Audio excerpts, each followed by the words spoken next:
everyone. Welcome to another episode of My Shoebox Adventures. Steve the Happy Camper here. So anyway, I wanted to show you where I am. It's a beautiful spot. I encourage everyone who's in Arizona to get up here. It's the end of October. Tomorrow's the 1st of November. It's going to snow in 2 days up here, so we might have missed our window. This is probably my last shot for a while. And here's my view from my campsite. It's really quite spectacular.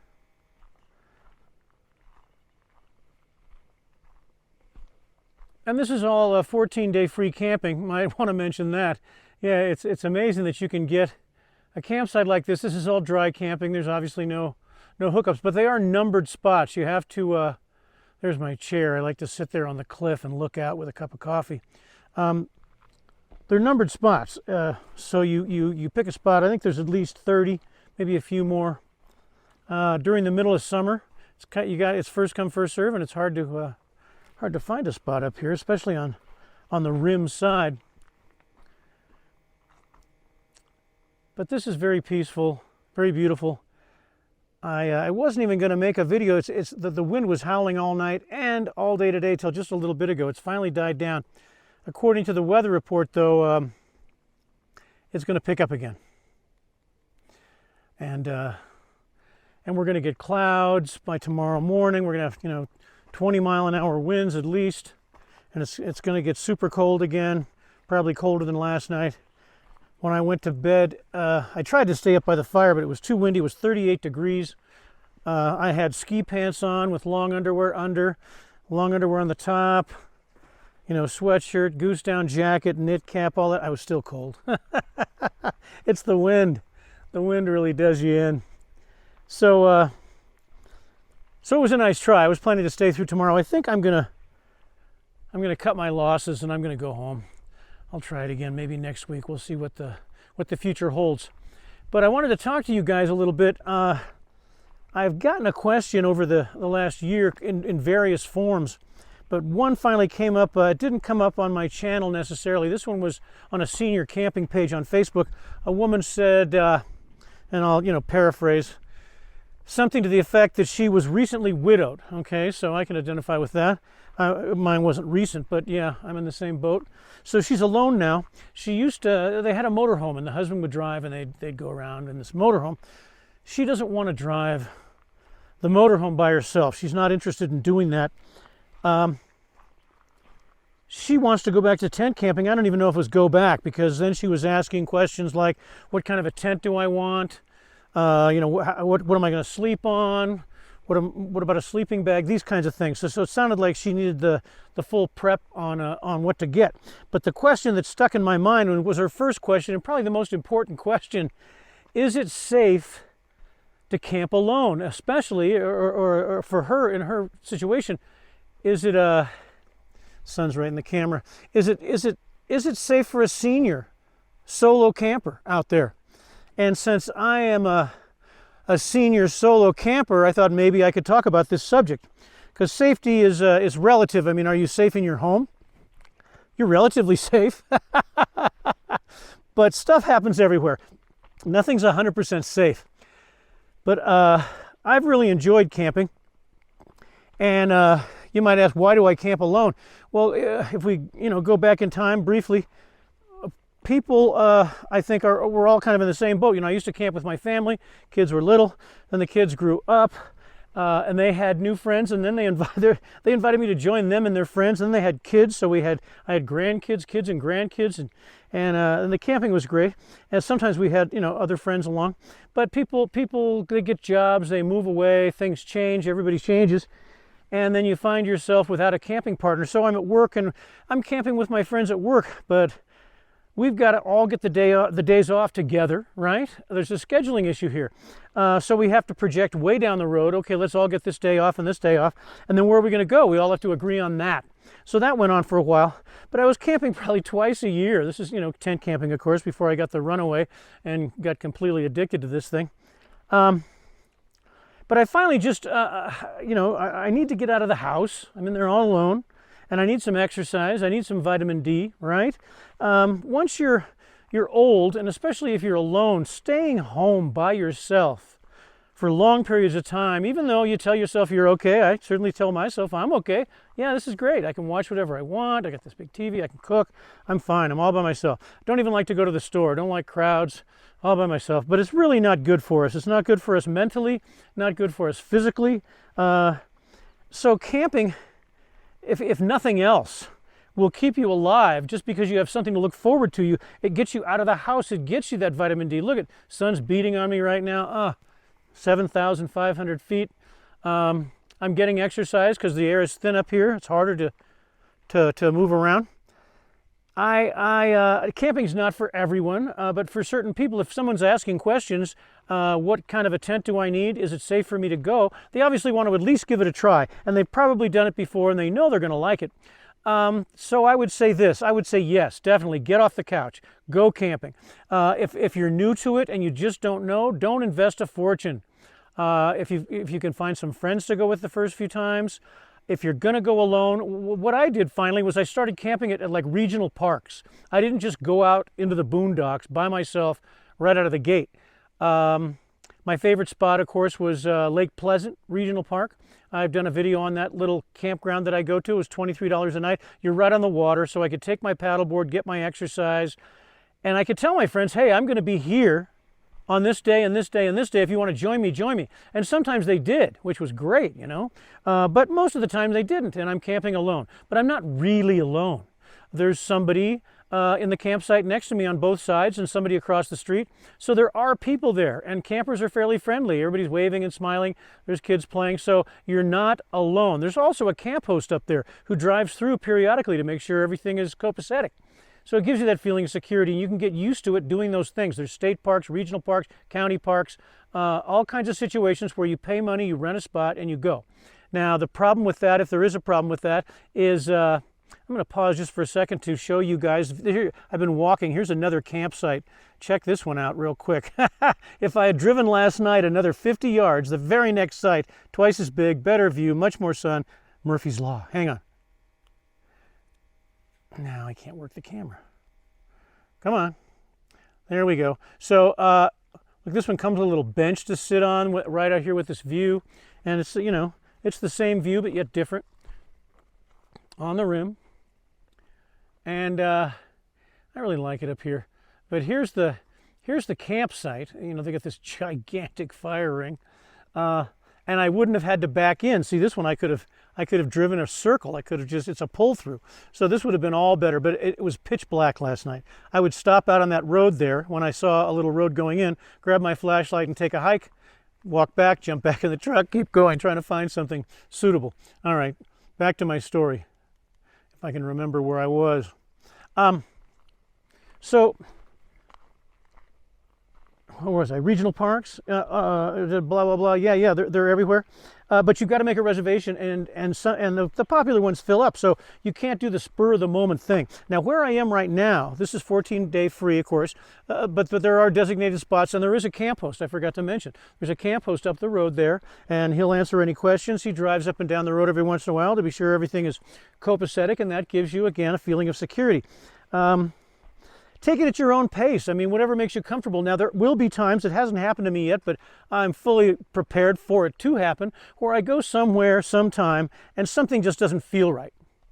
Nothing you can put your finger on. Maybe there's someone that's a little shady nearby that you don't, you know, you're not comfortable with, whatever. If that ever happens, then just move on. Drive away, you know, go to a different place to camp. There are also things you could do at the campsite to mitigate, to make it so it's not so obvious you're all by yourself. Don't put up just one chair around the campfire. Put up 2 or 3. Put up more than one tent. It's good to have a second tent for dry storage anyway. If you're working out of your car or your vehicle and you're always reaching over things and trying to get things out. And a lot of people, you see their campsites, they just put their stuff on a picnic table or on the ground all over the place. If you put it in another tent, it's protected from the weather, and it's not out there for prying eyes to see. If you're camping where there are a lot of people, you know, sometimes, unfortunately, people like to go shopping when they're camping, and they're, you know, they'll look at your campsite, and if you decide to take a hike or a bike ride, or you're down at the lake, or whatever the case may be, depending on your camping location, they might decide your stove looks pretty darn nice, or your ice chest looks great. It does happen. So with the second tent, you've got it out of, it's just not in plain view. If somebody really wants to, if they've, you know, if they're going to come through and search your camp, the tent's not going to help. But at least just somebody going by, they just see a few tents there. So it looks like there's more than one person camping there. They see multiple chairs, more than one person camping there. Even if they don't see someone outside, maybe someone's taking a nap, whatever. So I really recommend the second tent. It's practical for storing your stuff, and it gives the illusion that you're not alone. Also, always tell someone where you're going to be, and not just kind of generally, you know. I told my son, for instance, that I'm going to be up here on this forest road, 9350. And if he doesn't hear from me by Wednesday, you know, send out the cavalry. So it lets someone know where you are and when, you know, you should be able to be contacted.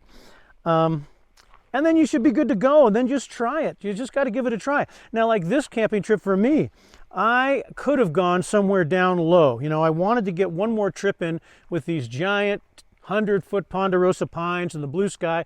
I didn't anticipate, I checked the weather report, it didn't say anything about these, you know, 30-mile-an-hour freezing cold winds. I can take the cold, but I just can't take the wind. And so that, you know, has upset me on this trip. And when I look again, now the thing has changed, and clouds are moving in soon, and more wind, and it's gonna snow on Wednesday.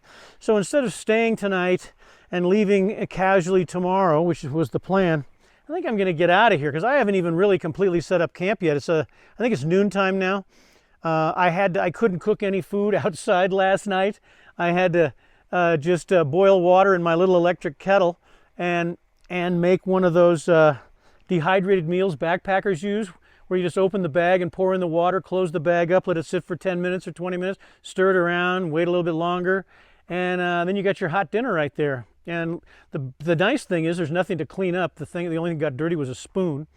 And you know, that I had some kind of, what did I have? Chili mac last night, and it was really pretty good. And you know, Bud Light went down with it pretty good, and then I was warm and toasty in my cool camp. This morning, again, it was just still windy as heck, so I can't set up a camp stove in the wind outside. I didn't bring my clam, you know, my screen room, which has got walls, so I could go in there. It's big. You could go in there and do all your cooking. I didn't bring that, of course, so I had to have another dehydrated breakfast, bacon and eggs in a bag. It sounds disgusting, but it was actually pretty good. I'll do a review on Mountain House adventure meals. That's what I had. I'll tell you about them. They were pretty good. That with a little coffee. Again, the only appliance I had was my little electric kettle boiling water for my coffee, for my breakfast. And now I think I'm going to pack it in. So my plans have changed. I'm just going to play it safe and go home. It doesn't always work out. But I'm out here all by myself. I met a nice couple walking on the road you and I just walked on, which runs up and down the rim here. They're camped a few sites up. They're out of New York City, and they travel 6 months out of the year because it's, you know, snowing and nasty in New York, coming right up. So you meet these people. I've met lots of wonderful people on my camping experiences, some that I'm still in touch with, which is pretty interesting. People will just walk up and make conversation. I was walking the road, he was walking the road. Pretty soon we're walking the road together, he and his wife. But the fear factor shouldn't really be there. I don't look at people coming down the road and think, oh man, you know, should I have a gun on my hip? Is this guy going to kill me? That never ever occurs to me. But on the same token, I'm not going to walk up to somebody that for some reason I think looks really, really scary. But that hasn't happened. I haven't seen any really, really scary campers yet. So what can I tell you? How can I sum this up? Is it safe to camp alone if you're a solo senior camper? I think yes is the answer, and it's up to you, your comfort zone. For some people, just camping in a campsite where you make a reservation, that's their comfort zone and it never changes. There's nothing wrong with that. That's fine. I like to go out and be away from people.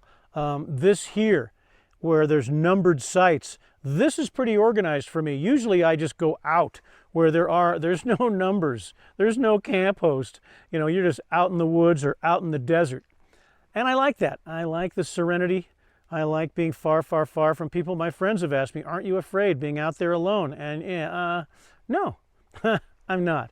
And I enjoy it. I can do what I want to do. Camping alone has some advantages. I can eat what I want to eat when I want to eat it. I can take a nap anytime I want. I can hike, I can bike, I can jump on a paddleboard, or I can do nothing. I can sit in a chair and listen to some music. I can read a book. I can just putter around. I'm a real putterer. So sometimes it's better if I'm camping alone, because people will be thinking, what is he doing? Well, yeah, I'm puttering. I'm puttering around. So anyway, I hope I've answered a few questions on the subject of, is it safe to camp alone? You know, you can shoot me a few questions or comments if there's something I forgot to cover. I don't script anything, as you can tell. I'm just kind of flying by the seat of my pants all the time and talking to you guys out there about what I'm doing. I really enjoy it. It's not for everyone. But people that are asking me this question obviously have an interest, and I say explore it, and you're going to have a few experiences like the one I'm having right now, where I practically feel like I wasted my time and gas. I drove up here, I slept in the cool camp, and you know, didn't have the dinner that I wanted to eat or the breakfast that I wanted to eat, but I'm going to pack up now and go home. But it happens. It happens. You know, my last video was camping in the rain at Bear Canyon Lake. I didn't know it was going to rain the whole time. Yeah, that's why I haven't been back up here. It hasn't stopped raining. And it's the cleanup when you get home that annoys me the most, when you are in the rain the whole time.